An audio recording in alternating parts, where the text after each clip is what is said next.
Alright, ayan, good day mga kamukha. Welcome back again dito sa aking channel. And for today's video ay ito na ang ating ipaprocess. Ayan, ito na siya. Ito ay galing dun sa kung napanood nyo yung previous mga live ko na magkasunod. Ayan yung live ko. Ayan yung live ko. Ginaid natin siya hanggang sa sinample natin. Ayan siya. Kung napanood nyo yung mga live ko, ito na ngayon yun. So ang gagawin natin dito ay gagamitan natin ng nitric acid. Ayan.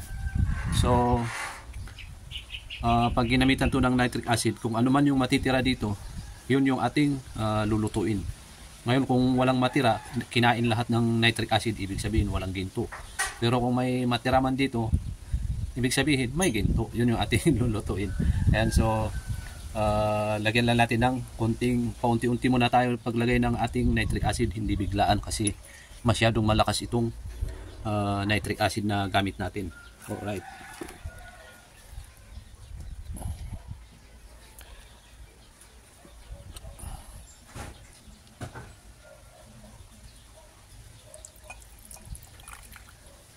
Ayan, so mamaya-maya may reaction ng mangyayari dyan.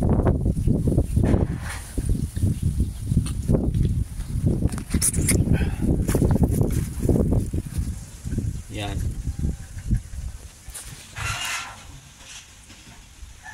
Unti-unti yan, kukulo at kukulo. Isa kasi pag marami yung ilalagay natin na nitric acid, bubulwak yan eh. Ayan. Ganyan siya, kakainin niya lahat ng nakahalo dyan hanggang sa yung ginto na lang yung matitira. Ayan, so kailangan natin iwan to at masyadong masangsang sa ilong. Ayan. Naka-face mask naman ako. Ayan.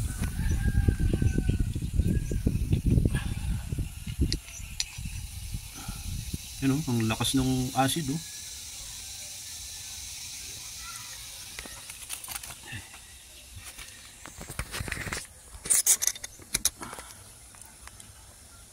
Okay, siguro balikan natin yan mamaya after 10 minutes. Ayan. Balik tayo mamaya after 10 minutes.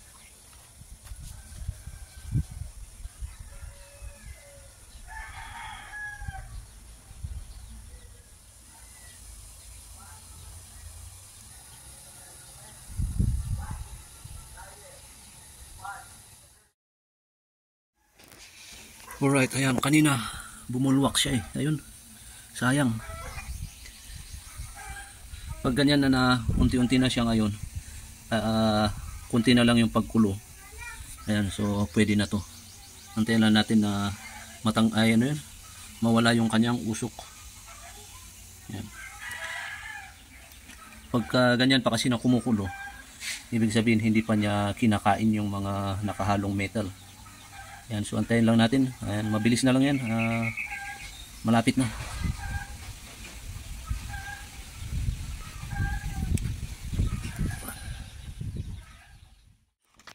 Finally ay huminto na yung pagkulo. Yun.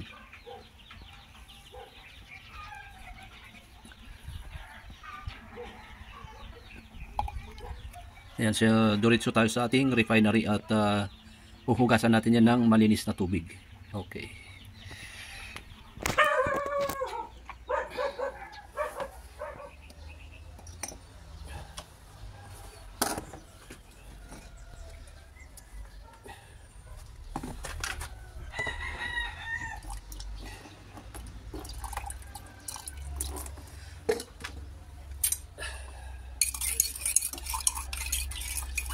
Ayan, hugasan lang natin ng malinis na tubig hanggang sa luminaw yung kanyang tubig. Yun. May natira naman. Kala ko lang.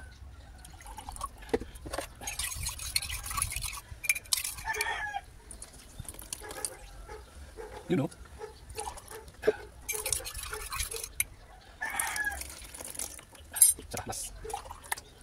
Ayan, so kung ganyan na sa kalinaw ng yung tubig niya, ayan, pwede na. Dito.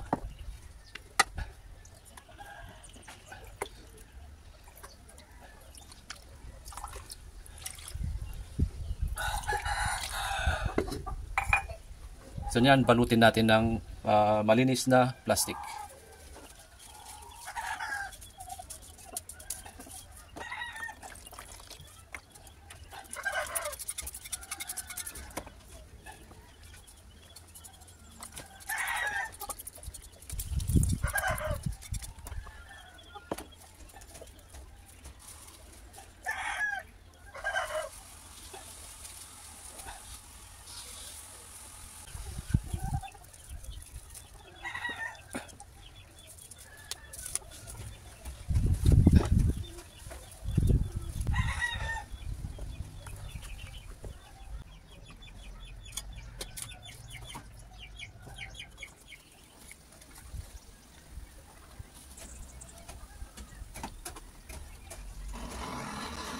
Ngayon, ang ginagawa ko, lagi kong sinasabi na ang teknik ko sa pagluluto ng ginto ay pinapainit ko muna yung ating lutuan.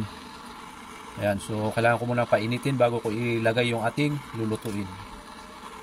Yan yung ating lulutuin. Ayan.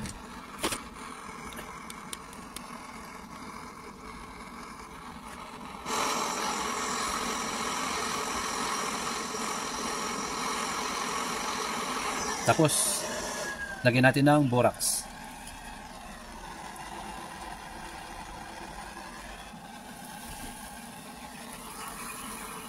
Pag tunaw na yung borax na nilagay natin, pwede na natin ilagay yung ating lulutuin.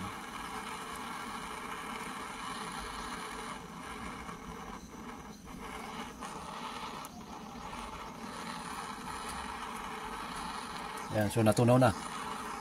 Pwede na natin ilagay itong ating lulutuin. Ngayon, ang technique ko ulit sa pagluluto ay nag-uumpisa ako sa mahinang apoy. Kasi nga, pinoy yung ating lulutuin. So, hindi pwede yung malakas na apoy dito kasi pag malakas na apoy yung gagamitin mo, ibubuga niya yung lulutuin mo. Ayan, so paunti-unti lang to.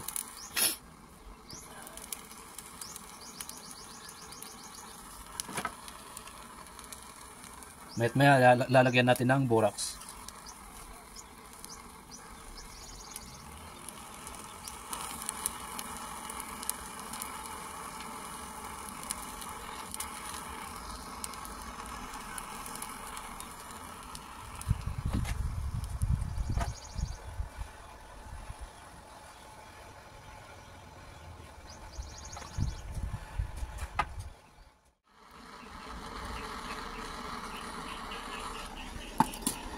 Okay, so ganito yan.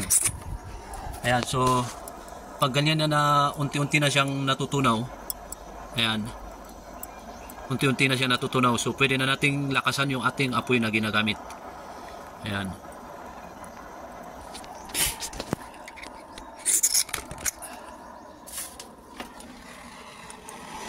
Ayan. Lakasan na natin yung ating apoy na ginagamit.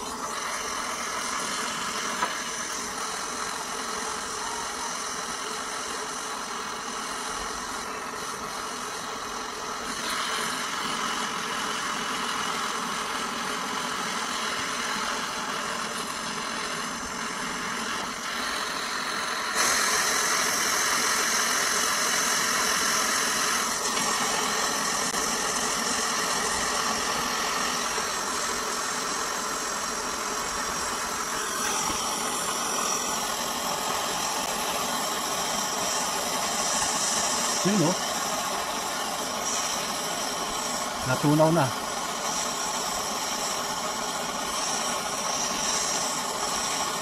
Yan. Mabilis lang siyang naluto.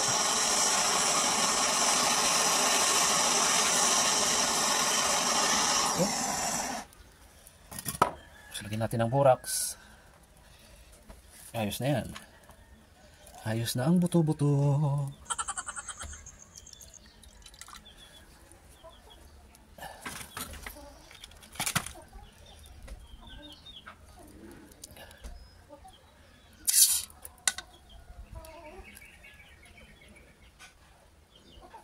Yun o.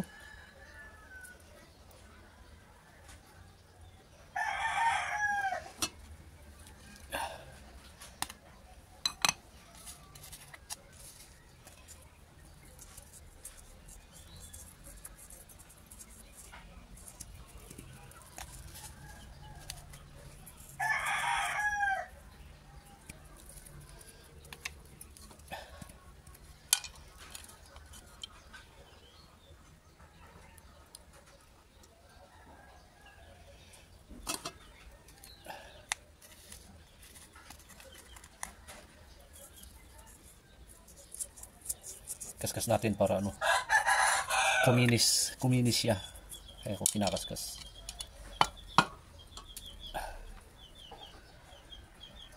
Doon tayo sa malinaw.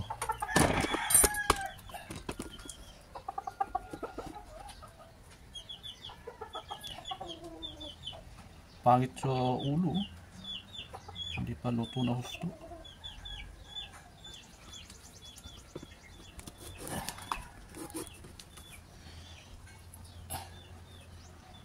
Yan. At least kahit pa paano meron tayong kinita sa tatlong araw. 3 days na processing. 3 to 4 days. Sabihin na natin 4 days na nag-process ako.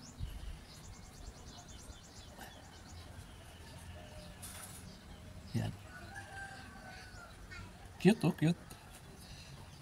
Timbangin natin kung ilang grams. Let's go.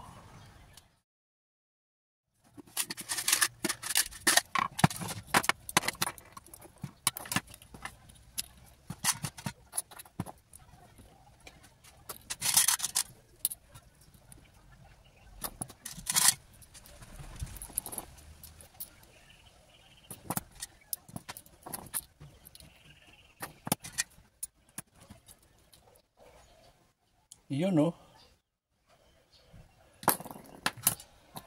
Itong nilagay ko na to, ayan, katumbas nito ay 2.5 grams.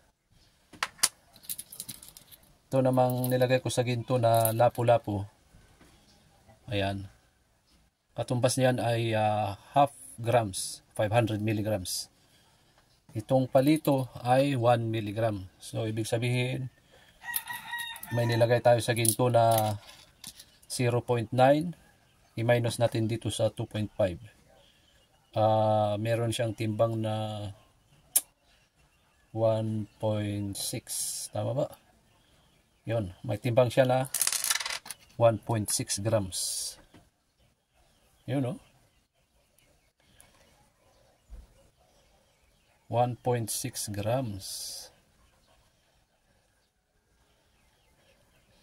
Tingnan natin kung magkano bayad nito. Total natin. 1.6 times. Sabihin na natin 3,800. Uy! May bayad na 6,080. O sabihin na natin 3,700. Kasi sigurado mababa yung nito mababa yung kalidad niya, yung carats niya. 5,900 or kahit sabihin natin 3,500. Meron pa rin 5,600. Yun, no?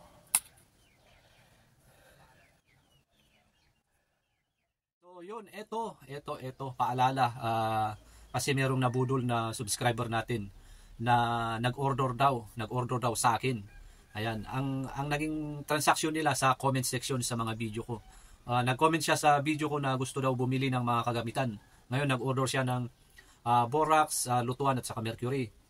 Ngayon nagbayad siya dun sa taong yun kasi nag-comment daw yung taong yun na meron akong binibenta. Kaibigan ko rin si KD35, taga dito sa amin. So naniwala naman siya.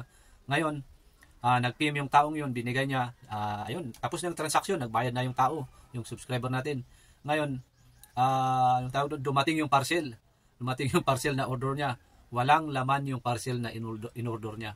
Ayan, so paalala ko lang, ako po ay nag-iisa lang. Okay? Nag-iisa lang. Wala po akong tauhan, wala po akong kaibigan na nakikipag-transact sa inyo kung gusto nyong bumili. Kung gusto nyong bumili, ayan yung aking FB page. Ayan, diretso nyo akong i-message dyan. Mas maganda i-follow nyo para mas madali nyo akong i-message. Yan lang yung aking FB page. I-follow nyo ako dyan at i-PM nyo ako. At pagka nag-PM kayo dyan, huwag nyo pong asahan na re-replyan ko kayo agad-agad. Kasi marami po kayo nag-PM eh. Minsan nga, inaabot yan ng 1 week, 2 weeks bago ko kayo ma-replyan. Kasi sa dami ng nag-PM sa akin. Ang ginagawa ko kasi sa mga nag-PM, inuuna ko yung pinakauna. Ayan, nag-umpisa ako sa baba hanggang sa pakyat ako. Ngayon, pag naubos ko yung pinaka-last, pupunta na naman ako sa baba, re-replyan ko na naman yun. So, alam nyo ba yung mga nare-receive ko na message kada isang araw, 30, 50, ayan, isang araw yan, mga nare-receive ko na message. So, huwag nyo pong asahan na pagka nag-PM kayo, marireplyan kayo agad-agad. Ayan, antayan nyo lang po at marireplyan din kayo. Okay? Ayan, so ingat po sa mga nagko-comment dyan sa baba na sinasabing nag-o-offer ng binibenta na mga kagamitan. Huwag po kayong maniniwala. Okay? Ingat!